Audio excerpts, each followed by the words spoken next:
আজকে আমরা খুব গুরুত্বপূর্ণ তিনটি বিষয় নিয়ে রাজ্যের প্রত্যেকটি অংশের যুবক যুবতীদের স্বার্থে কিছু কথা এবং এই রাজ্যের সরকারকে কিছু প্রশ্ন তুলে দিতে চাই। আমরা বারংবার শুনেছি এই রাজ্যের মুখ্যমন্ত্রী মঞ্চে উঠে সুশাসনের কথা বলছেন ত্রিপুরাতে তারা যে স্লোগান দিয়েছিল যে নেশামুক্ত ত্রিপুরা করবে, সেই নেশামুক্ত ত্রিপুরা তারা গড়ে তুলেছেন এবং চাকরি দেওয়া অব্যাহত চলছে। এটা ভারতীয় জনতা পার্টি প্রত্যেকটি মঞ্চে গিয়ে বলছেন। কিন্তু আমাদের প্রশ্ন, যেটা আমরা সিএনএনআই এবং আইএলও রিপোর্ট অনুযায়ী আজকে ভারতবর্ষে কেন্দ্রীয় সরকারের শূন্যপদ হয়েছে 10 লক্ষ থেকে বেশি। খালি রেলওয়েতে শূন্যপদ আছে 3,45,000-এর ওপরে। অর্ধ সরকারি পদ প্রায় 8 লক্ষ শূন্যপদ আজকের দিনেও বিরাজমান। আমরা অপরদিকে দেখছি যে ইউপিএ গভর্নমেন্টের আন্ডারে যে মহিলাদের শক্তিশালী করে তোলার ইউপিএর যে একটা ভালো ভাবনা ছিল, ইউপিএ গভর্নমেন্টের আন্ডারে মহিলার এমপ্লয়মেন্ট ছিল 30%। এবং এই মোদি জামানা 2023-এর রিপোর্ট অনুযায়ী মহিলাদের এমপ্লয়মেন্ট, মহিলাদের চাকরি 15% এসে নেমেছে। 2025-এ অ্যাকর্ডিং টু আইএলও রিপোর্ট 9 কোটি মহিলা তাদের চাকরি হারিয়েছে। 2025-এর রিপোর্ট। ইউপিএ এর আন্ডারে বেকারত্বের হার ছিল 5%। কিন্তু আমরা দেখছি যে মোদি গভর্নমেন্টের আন্ডারে, মোদি জামানা, সে বেকারত্বের হার গিয়ে ঠেকেছে 8.3%। 2004-2014-তে ইউপিএ গভর্নমেন্ট যখন ভারতবর্ষে ছিল তখন 1 লক্ষের ওপর কলকারখানা নির্মাণ হয়েছিল, শিল্পায়ন নির্মাণ করা দিয়েছিল, যাতে প্রত্যেকটি শ্রেণীর মানুষ চাকরি পায় এবং একটা ভালো জীবন কাটাতে পারে। এই মোদি জামানায় 40,170-এর উপরে কলকারখানা বন্ধ হয়েছে এবং মোদি জামানায় নতুন করে 23,000 কলকারখানা বানানো হয়েছে। অতএব আপনারা নিজেরা দেখতে পাচ্ছেন এবং বুঝতে পারছেন যে এই সরকার চায় না যে সবাই পকেটে পয়সা আসুক, সবাই ভালো করে পড়াশোনা করতে পারুক, সবাই একটা চাকরি পাক। এই গভর্নমেন্ট, এই ভারতীয় জনতা পার্টি তার বিরুদ্ধে। এই ভারতীয় জনতা পার্টির লক্ষ্য একটাই, কিছু সংখ্যক পুঁজিপতিদেরকে তাদের ইনডাইরেক্ট পার্টনার বানিয়ে প্রত্যেকটি রাজ্যে বড় বড় ব্যবসার কর্মসংস্থান করে দিয়ে সে কিছু পুঁজিপতিদেরকে লাভবান করে তোলা এবং গরিবদেরকে আরো গরিব করে দেওয়া। এতক্ষণ দেশের কথা হলো, এবার আসি ত্রিপুরা রাজ্যের কথা। সিএনআই আইএলও রিপোর্ট অনুযায়ী ত্রিপুরার বেকারত্বের হার হচ্ছে 14.3%। কিন্তু এখানেই মানিক সাহাজি, আমাদের চিফ মিনিস্টার নীতি আয়োগে বলছে খালি 1%, যেটা ওপেন আমি চ্যালেঞ্জ করে বলতে পারি যে উনি রাজ্যের সামনে ভুল তথ্য দিচ্ছেন। প্রায় 56,000 শূন্য পদ এখনো রাজ্যে খালি। কিন্তু আমরা দেখেছি যে ভারতীয় জনতা পার্টির এই রাজ্যের নেতা মন্ত্রীরা মঞ্চে গিয়ে কেউ বলছেন যে বিগত 7 বছরে 14,000 চাকরি হয়েছে, কেউ বলছে 16,000 চাকরি হয়েছে, কেউ বলছে 20,000 চাকরি হয়েছে। কারোর সঙ্গে কারোর মিল নেই কথা। কারণ ভারতীয় জনতা পার্টির নেতা মন্ত্রীরা নিজেরাই জানে না যে কয়টা সরকারি চাকরি তারা আজ পর্যন্ত বৈধভাবে এই রাজ্যে দিতে পেরেছে। কিন্তু তারা প্রতিশ্রুতি দিয়েছিল যে প্রত্যেক বছর রাজ্যে 50,000 চাকরি তারা দেবে, কিন্তু তারা ব্যর্থ। তাই আজকে 56,000-এরও বেশি শূন্য পদ নানান অফিসে নানান পোস্টে খালি, যেটা 7.5 বছরে গিয়ে 3 ভাগের 1 ভাগও পূরণ হয় না। আমরা দেখেছি যে রাজ্যে দুদিন পরে পরেই মন্ত্রীরা নতুন চাকরির ঘোষণা করে, পরীক্ষা হয়, পরীক্ষার পরে 4-5 বছর ধরে তারপরে আর কোনো অ্যাকশন হয় না, কোনো অফার লেটার দেওয়া হয় না। এবং এরা প্রচন্ড লজ্জা, এবং প্রত্যক্ষভাবে সবাই জানে যে রাজনৈতিক দলের থেকে বেশি চিফ মিনিস্টারের বাড়ির সামনে যুবক যুবতীরা বেশি প্রদর্শন করছে।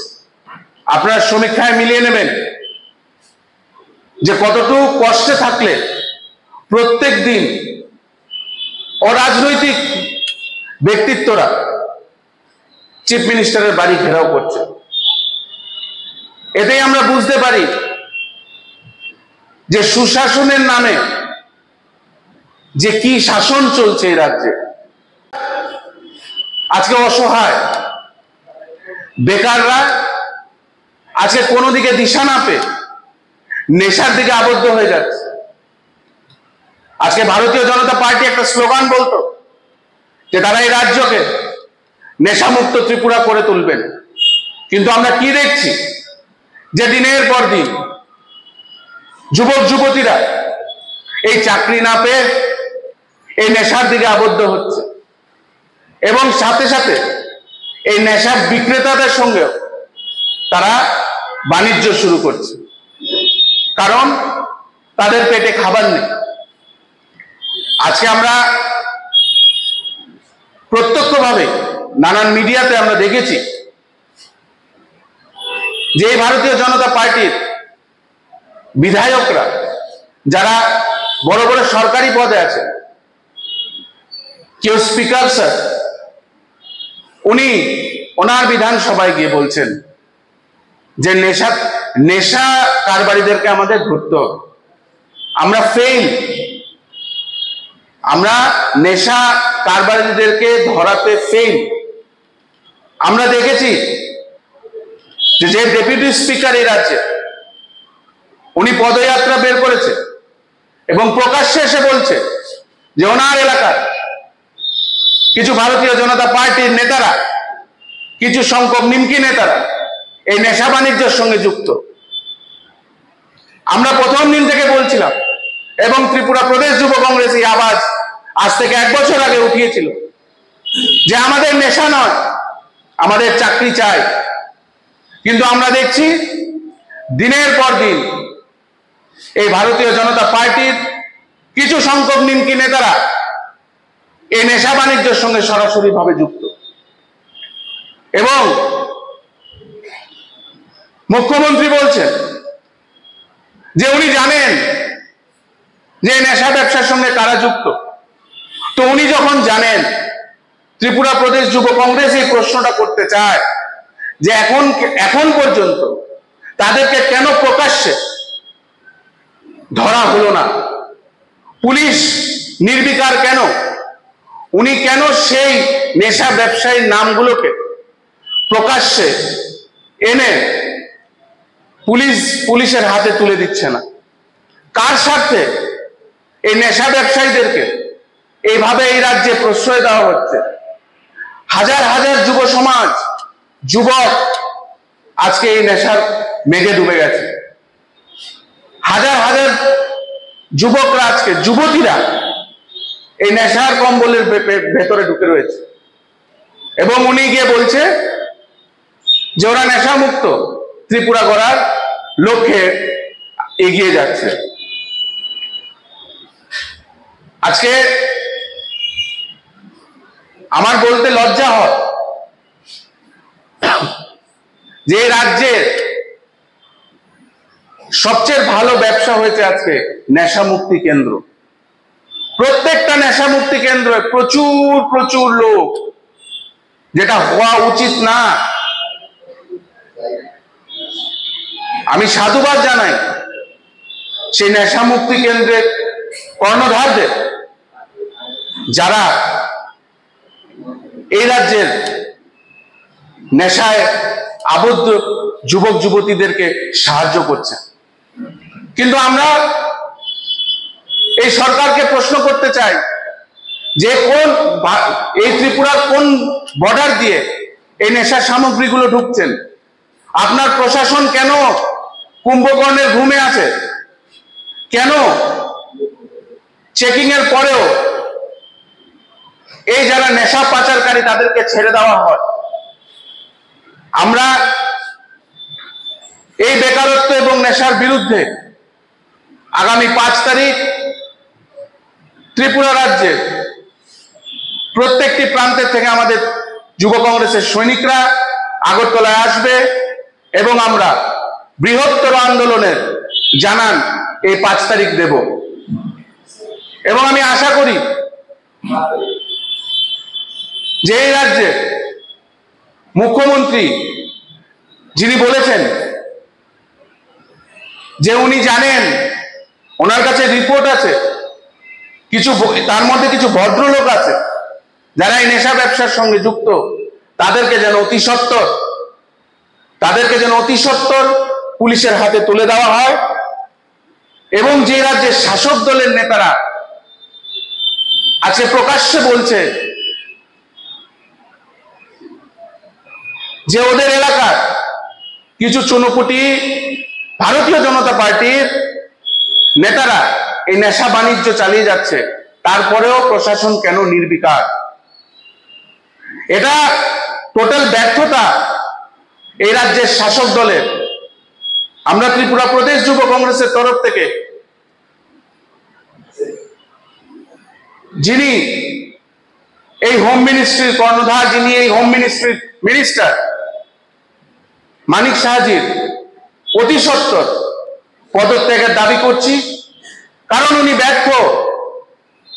ব্যর্থ এই রাজ্যের থেকে বেকারত্ব সরাতে উনি পারেনি। উনি একজন ব্যর্থ হোম মিনিস্টার, যিনি এই রাজ্য থেকে নেশাকে সরাতে পারেনি, উল্টো নেশায় আবদ্ধ করে দিয়েছে পুরো ত্রিপুরাকে এবং ত্রিপুরাটাকে নেশার, এই ভারতবর্ষের মধ্যে নেশার রাজধানী গড়ে তোলার একটা নোংরা কাজ এই সরকার করেছে। সকলকে, এই রাজ্যের সকল যুবক যুবতীদেরকে 5 তারিখ ত্রিপুরা প্রদেশ যুব কংগ্রেসের এই আন্দোলনের যোগ দিতে বলবো। এবং এই 5 তারিখের পরে আমরা আমাদের প্রত্যেকটি ডিস্ট্রিক্টে, প্রত্যেকটি ওয়ার্ডে, প্রত্যেকটি ব্লকে আমরা বৃহত্তর আন্দোলনে যাব। এবং যতদিন না এই নেশার সাম্রাজ্যটাকে এই রাজ্যের থেকে উঠিয়ে না ফেলতে পারে ত্রিপুরা প্রদেশ যুব কংগ্রেস, এই রাজ্যের প্রত্যেকটি যুবকের স্বার্থে বদ্ধপরিকর এবং যুবকদের স্বার্থে তারা লড়াই করবে। এবং আমরা সবাইকে আবারও 5 তারিখ আগরতলায় মুক্তধারা অডিটোরিয়ামে সকাল 11টায় এই রাজ্যের নেশা এবং বেকারত্বের বিরুদ্ধে আন্দোলনের যেই ডাক আমরা দিয়েছি, সেই ডাকে শরিক হওয়ার জন্য সকলকে আদর নিমন্ত্রণ জানালাম। ত্রিপুরা প্রদেশ যুব কংগ্রেসের পক্ষ থেকে সকলকে ধন্যবাদ।